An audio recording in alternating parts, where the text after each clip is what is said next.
good Vice President will amend her statement involving everybody. Gusto niyo ulitin? Gusto niyo ipabasa ulit sa secretary kung ano sinabi ko? I did not say tumatawa kayo. Number 2, I did not say attack by the committee. Number 3, I did not say collective action. Sa kanya nang galing yun. I did not say conspiracy theory. Sa kanya nang galing yun. Pabasa niyo ulit kung ano sinabi ko. Yung Loud and clear script po. kasi nagkakabuhol-buhol na yung script.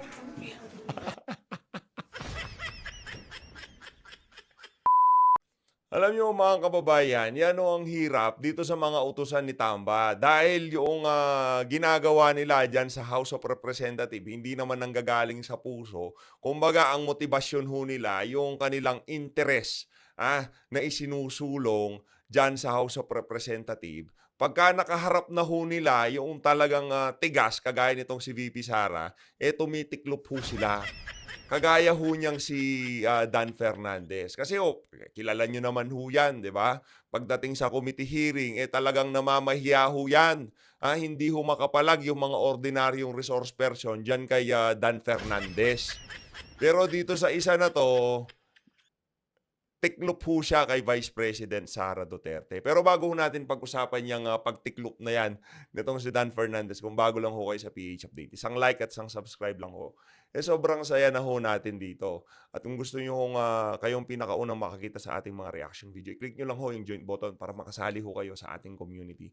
Kayo na nga mga kababayan, hindi ho nakapalag itong si Dan Fernandez dito kay Vice President Sara Duterte. Kung inyong matatandaan, kung inyong maalala mga kababayan, itong si Dan Fernandez, isa ho yan doon sa 4 na komite na kung saan sangkot-sangkot ho nila yung 4 na komite para makabuo ng isang komite na kung saan gagamitin para durugin ang mga Duterte. Yun ho yung Quad Committee na ibinibida nila nung nagdaang linggo. Wala hong ginawa yung committee na yon kung hindi banatan yung mga Duterte at yung mga naging dating pulisiya ni dating Pangulong Rodrigo Duterte na pinupuri nila noon, yung si Barbers. Naku po, pagdating sa war on drugs, wala nang mas gagaling pa kay Tatay Diggs.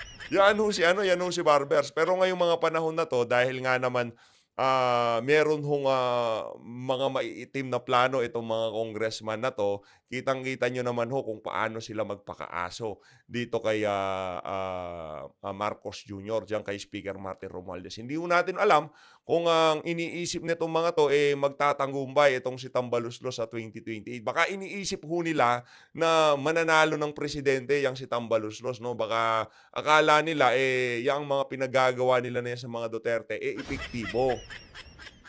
Sa tingin ho rin natin, meron ho silang bubble na kung saan yung mga binayaran nilang trolls, yun din yung mga komentong binabasa nila sa social media. Ngayon, pagka nabasa nila yung komento ng trolls, grabe, epektibo yung paninira natin sa mga Duterte. Ang daming trolls na naniniwala sa atin. Hindi ho nila alam, yun yung mga trolls na binayaran nila. No? Ganun ho yun mga kababayan. Ngayon, sino ho ba itong mga maaangas dyan sa House of Representatives na kung pagka merong hearing, sila ho talaga yung bumabalagbag ika nga. Una na ho dyan, yung si Dan Fernandez. Naku po, napakabibo niyan. Isa ho yan sa mga, kumbaga, Doberman nitong si Tambaluslos. Malakas hong sumagpang yung mama na yan. Pangalawa, yan hong si Robert Ace Barbers, yung todo puri sa war on drugs ng dating Pangulong Rodrigo Duterte. Pero ngayon isa ho siya sa mga bumibira kay dating Pangulong Rodrigo Duterte. Sino po? Yaang si Atras Abante. Yan ang mas sinasabi natin. Noong panahon ni Tatay Digong, talagang todo tanggol ho yung mama na yan. No, yung si Atras Abante, yung matandang walang pinagkatandaan. Sir, balita ko mo naman, wala naman sa pag-aano balita ko Kristiyano yung si Atras Abante. Pero labas na natin yon sa politika.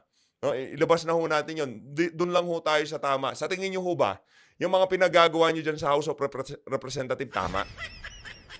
Sa tingin niyo ho ba yung mga hearing na kinakandak nyo in aid of legislation, totoo nga bang in aid of legislation o paninira sa mga Duterte? Kasi base sa mga nakikita ng ating mga kababayan at kung paano tanggapin ito ng sambayan ng Pilipino, kitang-kita ho na in aid of demolition sa mga Duterte yung ginagawa nyo. Hindi in aid of legislation ang nangyayari sa mga hearing nyo. Kaya naman dito sa video na to mga kababayan, magkakaalaman na no, kung gaano nga ba katigas itong si Dan Fernandez. No, nakahanap po siya ng katapat.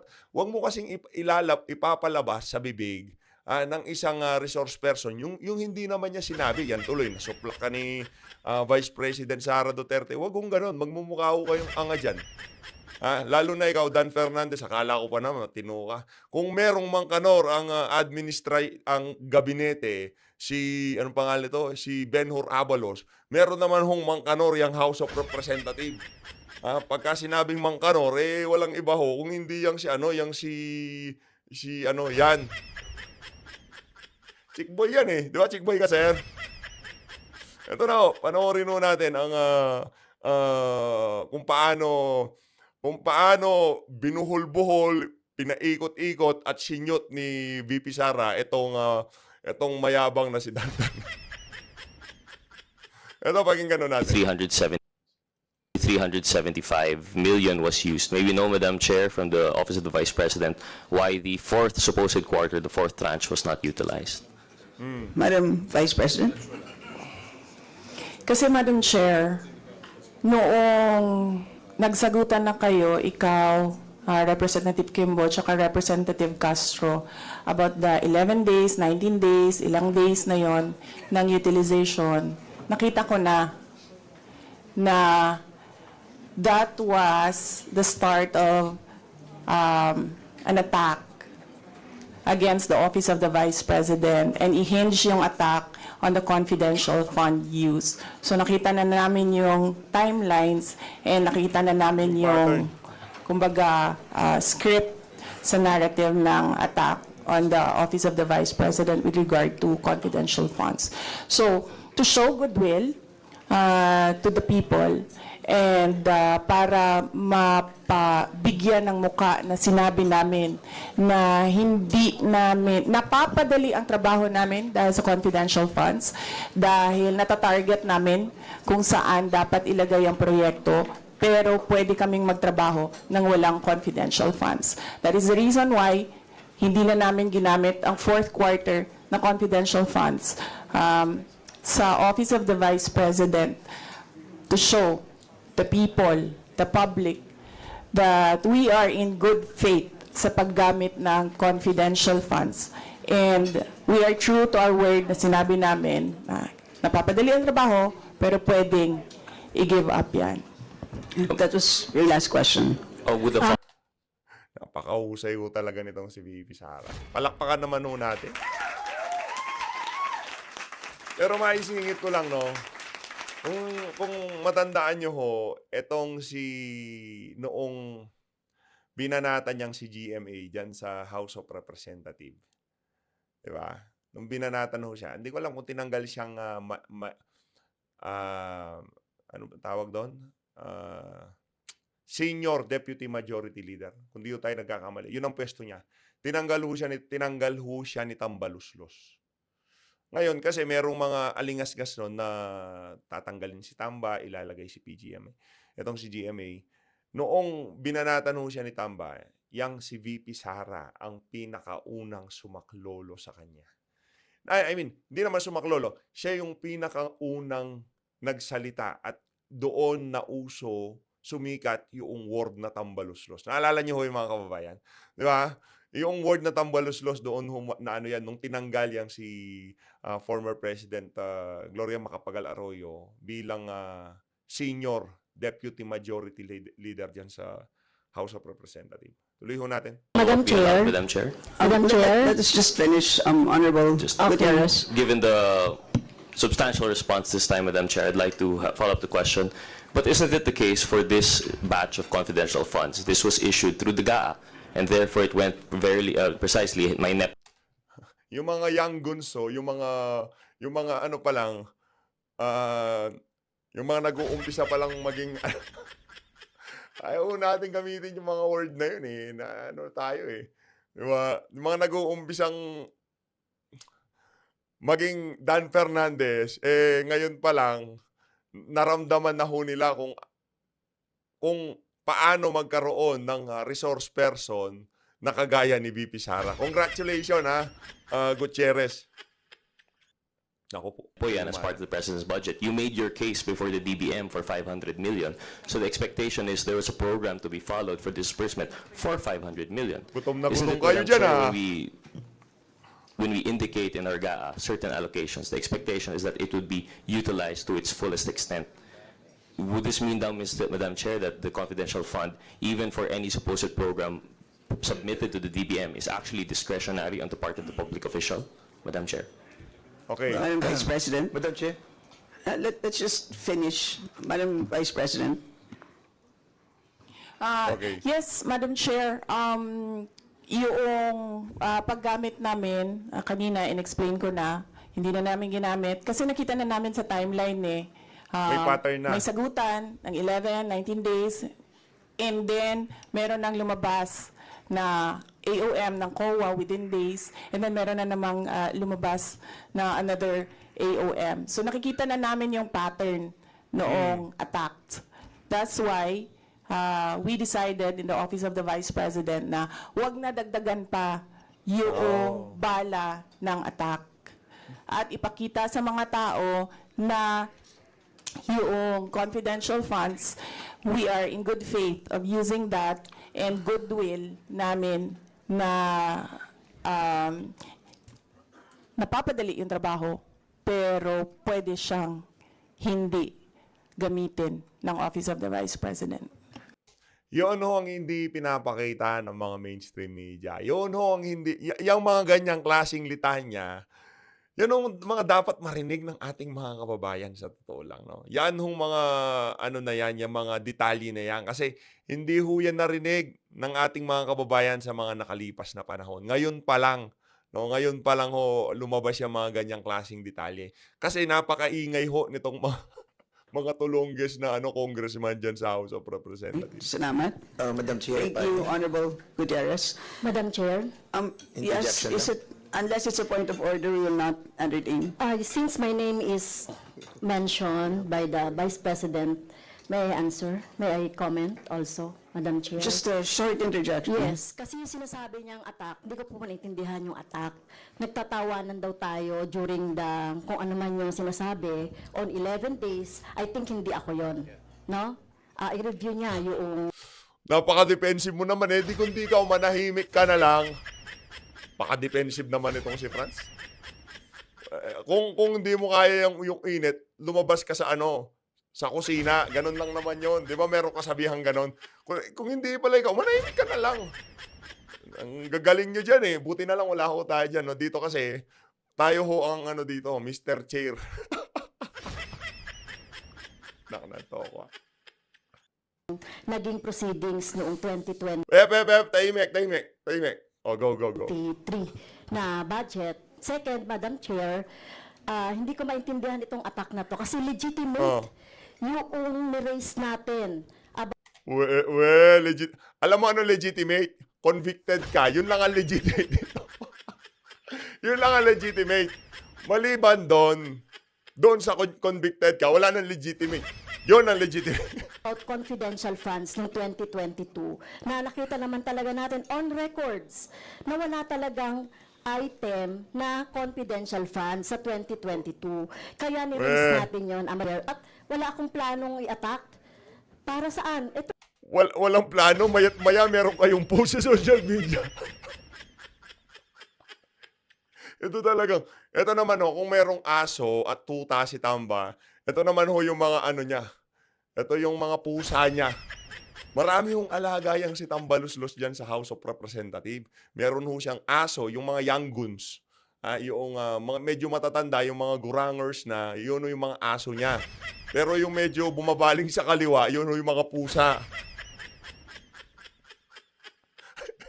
ginagawa lang natin, di ba? Dahil ito ay trabaho naman natin, mandated tayo na Stop. Go. nasisiin ang mga budget related sa iba't ibang mga agency. So, yun naman pala. dito, wala itong intention. Oh, but okay. for the sake of the budget lang. At tinitignan naman, nakita naman natin na walang line item sa 2022 budget. Kaya dapat lang na ma-explain At kaya nga yun, nagkaroon na tayo ng audit at yung galing na sa COA at naintindihan na natin kung paano yan ginamit. So, I beg to disagree na sa umpisa pa lang ay may plano na ako na mag-attack kanino sa Office of the Vice President. And in fact, nag-request pa nga siya ng budget for confidential fund in 2024. Na kung di natin na-discover yung 2022 na confidential funds, well, magtutuloy-tuloy pa rin yung ganyan, Madam Chair. So, yes, Madam Chair. So, I beg to disagree na meron akong intention na mag-attack sa kanya or sa Office of the Vice President. Point of clarification, Madam Chair. Yes, Honorable Dan Point Fernandez. of clarification. Just the last one. And I then just you- wanted to be clarified, Madam Chair, because there's an accusations coming from the Vice President that there is a collective action that to be taken by this committee on attacking the budget, especially the COA report on the confidential fund of the Vice President.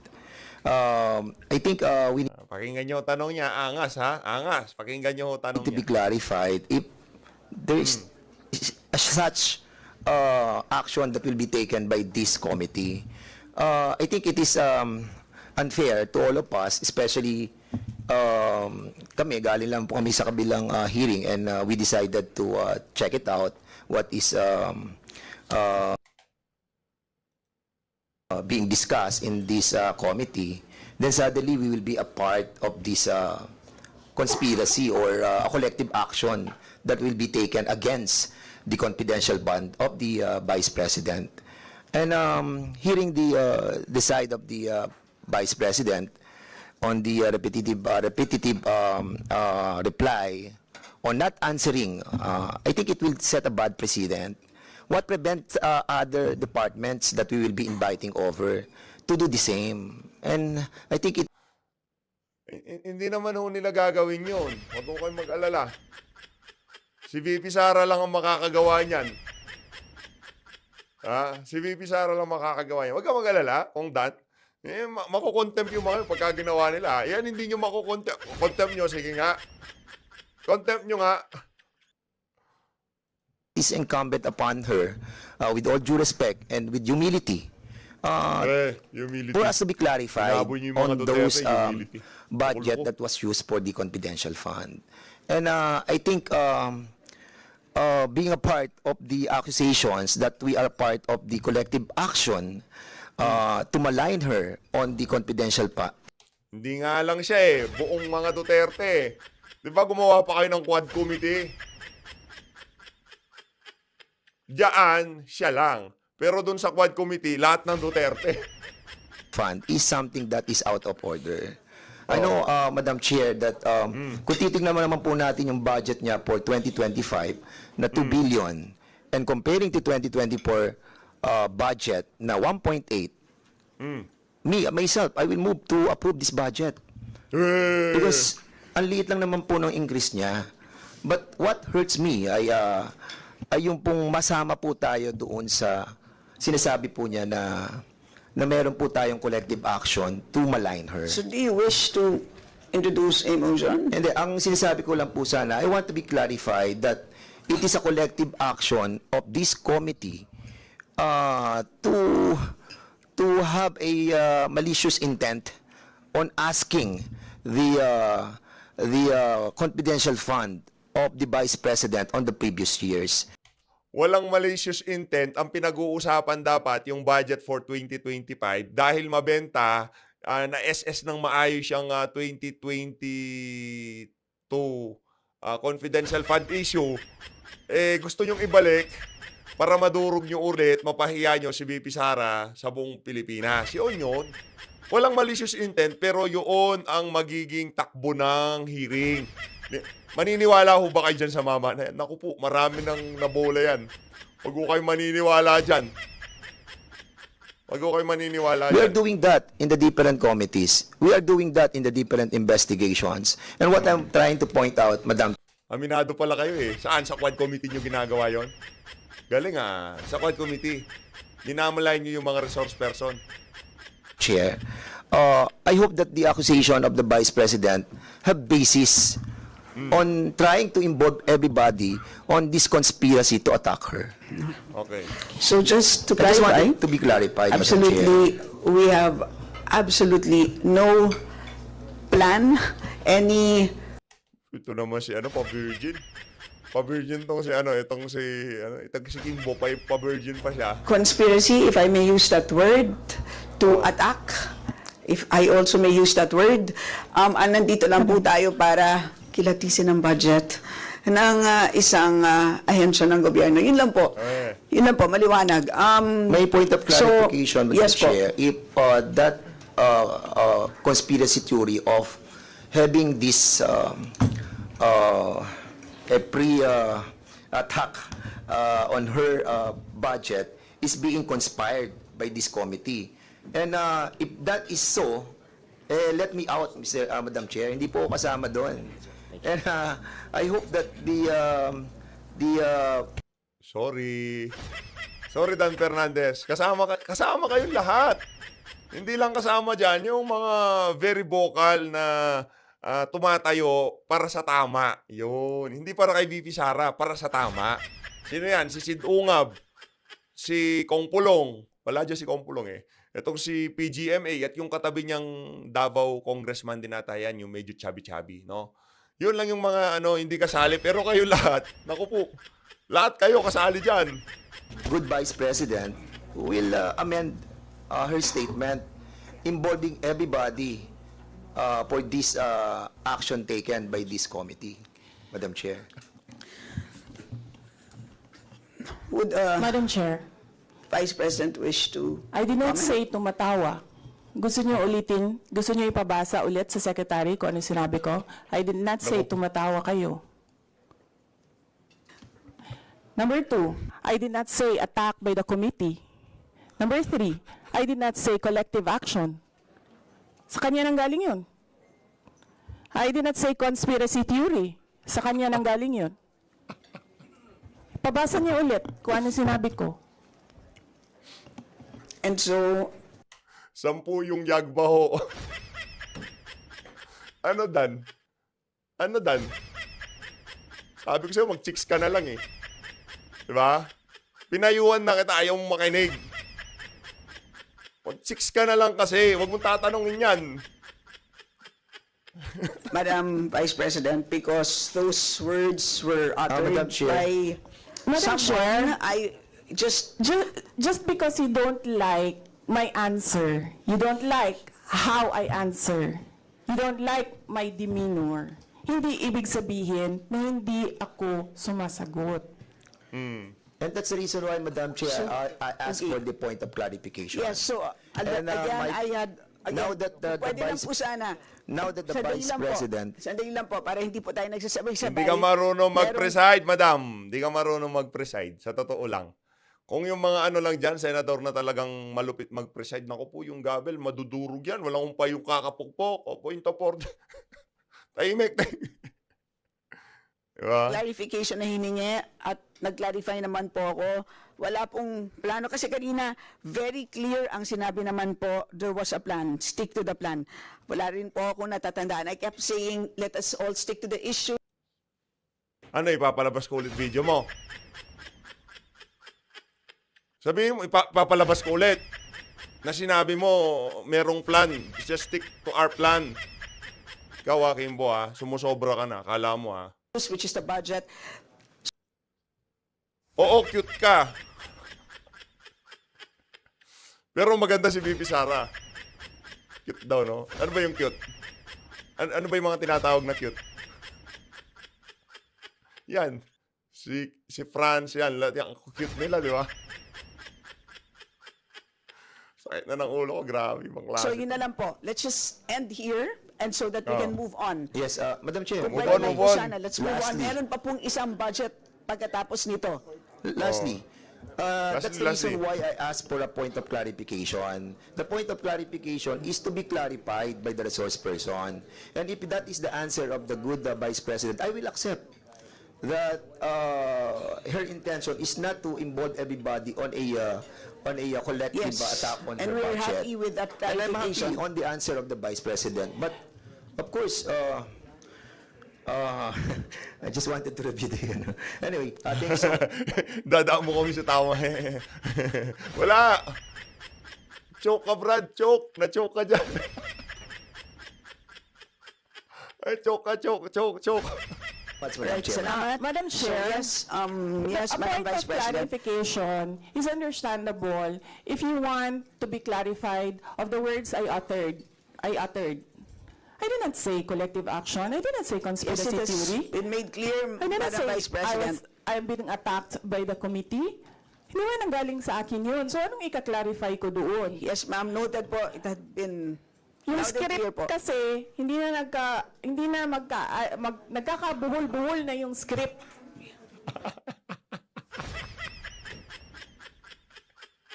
Yee!